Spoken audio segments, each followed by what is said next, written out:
Olá, turma, tudo bem com vocês? Espero que sim. Bom, a aula dessa semana, que compreende a disciplina de diversidade cultural, nós iremos falar sobre liberdade e igualdade. Antes de compreendermos o termo do que é a liberdade e o que é igualdade, precisamos compreender como que ela surgiu, como que ela foi manifestada em forma de lei, né? Inclusive, foi a primeira lei, podemos dizer assim, que foi instituída, né? Então, após a barbárie da Segunda Guerra Mundial, foi criada as Nações Unidas e, consequentemente, a Declaração Universal dos Direitos do Homem, e foi editada na forma de resolução, com o artigo 1º. E esse artigo dispõe da seguinte questão, né? Todos os seres humanos nascem livres e iguais em dignidade e em direitos, dotados de razão e de consciência, devem agir uns para com os outros em espírito de fraternidade. Essa, então, foi a primeira vez que uma comunidade universal de nações formulou uma declaração sobre a liberdade e os direitos fundamentais do homem.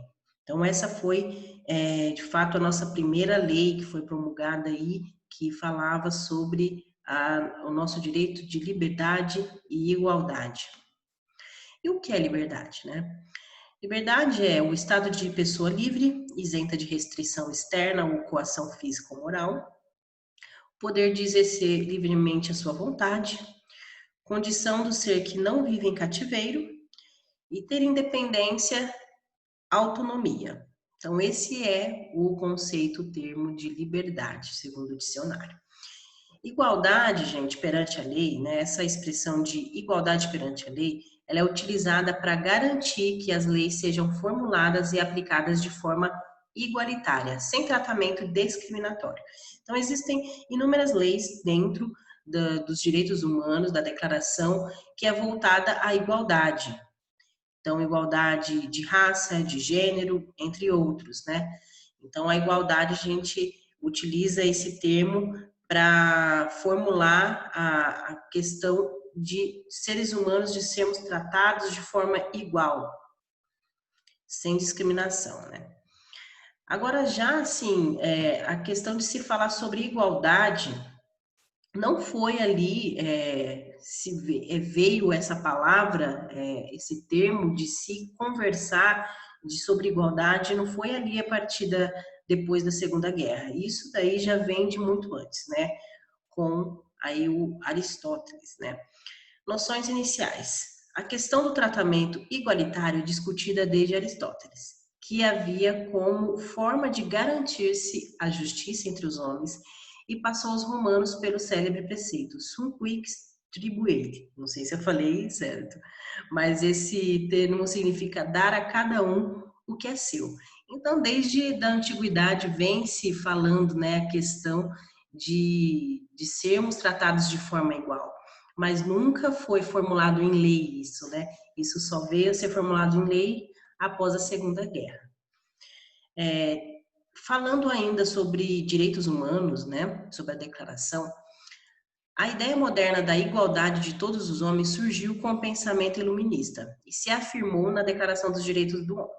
Então, a gente, como comentei, ali desde a antiguidade, inclusive através de Aristóteles, já havíamos falando, né, sobre igualdade, sobre liberdade, mas ali a partir do pensamento iluminista, 1789, ainda aquilo foi afirmado, né? Foi se falado, surgiu aí esse pensamento de uma forma mais latente, mas foi afirmado de fato ali só com a promulgação da Declaração dos Direitos Humanos.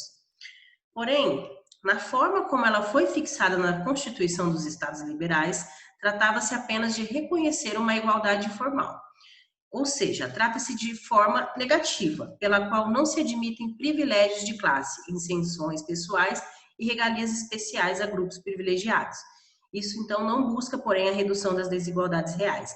Então, quando foi instituída essa lei, né, dos direitos humanos na Constituição, sim, foi falado que a necessidade que todos temos que ser tratados de forma igual, mas só que essa lei era uma lei muito generalizada.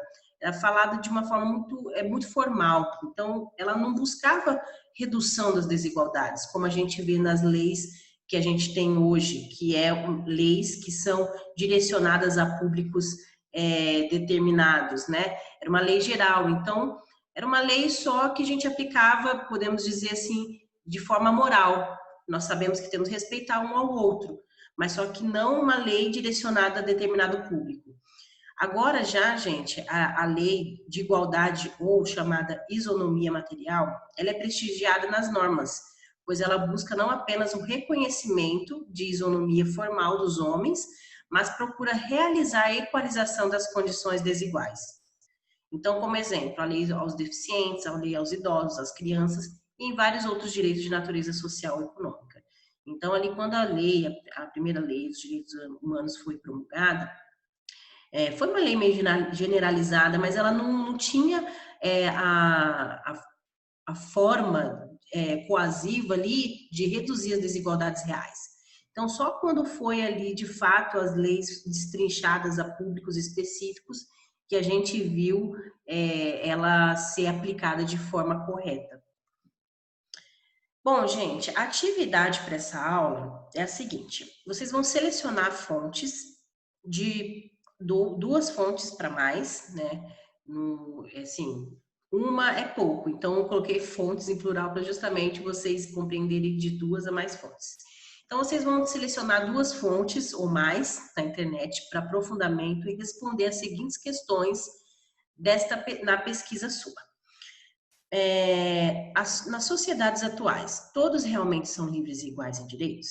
Então, aí você vai escolher uma fonte e, vamos supor, você vai lá fazer uma pesquisa na internet e, com essa pesquisa, essa fonte, você vai estar afirmando que, de fato, a gente vive livre ou não afirmando que a gente não vive livre. Então, você tem que buscar uma fonte que afirma ou não afirma a sua proposta, o que você acredita aqui nessa primeira pergunta. Se na sociedade atual todos realmente são livres e iguais. Vocês vão pegar uma reportagem atual e que afirma aí se realmente nós somos livres e iguais ou que afirma que não somos. Nós temos aí uma questão muito atual que aconteceu aí nos Estados Unidos, né? Todos ficaram muito tremendamente chocados, né? A questão do preconceito de raça. Então, tem como vocês pegar essa fonte aí. Então, vocês vão colocar aí uma fonte referente a essa primeira pergunta.